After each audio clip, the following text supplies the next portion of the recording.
মোজাম্বিকের লোককাহিনী অনুযায়ী ঈশ্বর পৃথিবীতে ভ্রমণের সময় তিমি হাঙরদের দেখে এতটাই বিমোহিত হন যে তাদের দিকে কিছু রৌপ্য মুদ্রা ছুঁড়ে মারেন, যেগুলো তিমি হাঙরদের গায়ে স্বতন্ত্র দাগ হিসাবে বসে যায়। এরকম বহু লোককাহিনী প্রচলিত আছে তিমি হাঙরদের নিয়ে।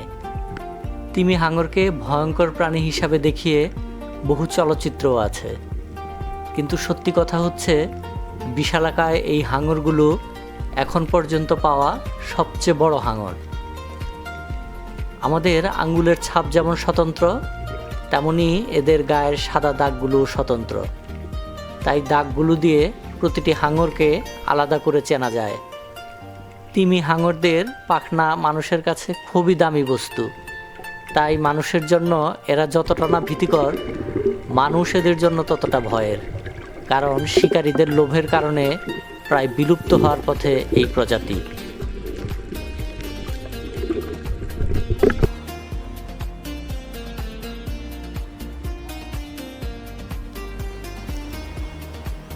অস্ট্রেলিয়ার কিছু সৈকতে আর ফিলিপাইনের অসলোবের সৈকতে এখনও দেখা মেলে এই তিমি হাঙরদের।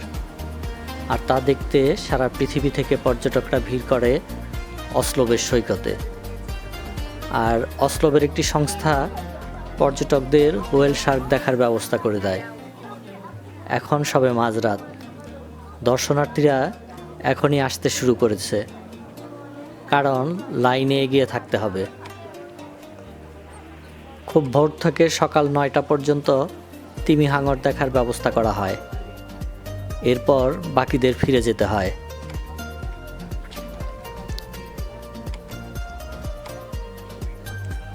তাই মাঝরাত থেকে লম্বা লাইনে দাঁড়াতে হয়। শিশু থেকে বৃদ্ধ সারা দুনিয়া থেকে পর্যটক আসে অসলোবে। গেটের বাইরের রাস্তায় লাইন বহুদূর চলে গেছে।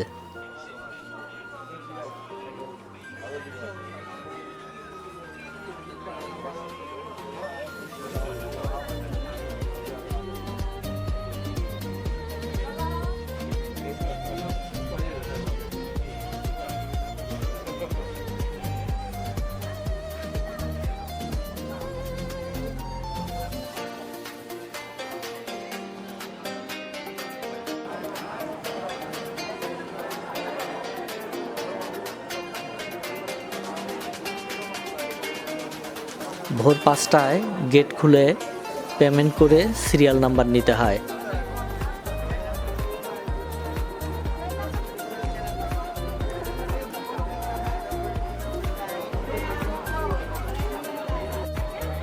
তারপর চলে ওরিয়েন্টেশন, কি করা যাবে আর কি করা যাবে না।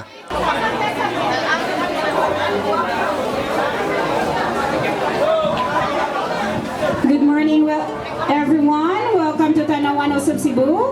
I'll be giving you a short presentation. প্রথম সূর্যের আলো ফুটতেই শুরু হয় অভিযান। সমুদ্রে বৈঠা দিয়ে নৌকা বেয়ে মাঝিরা নিয়ে যায় এক একটা দলকে। সেখানে দেখা মিলবে হাঙরদের। যন্ত্রচালিত কোনো নৌকা ব্যবহার করা হয় না। এমনকি দর্শনার্থীরা সানস্ক্রিন বা কোনো প্রকার সুগন্ধি ব্যবহার করতে পারে না। এতে করে বিলুপ্তপ্রায় এই প্রাণীটির ক্ষতি হতে পারে।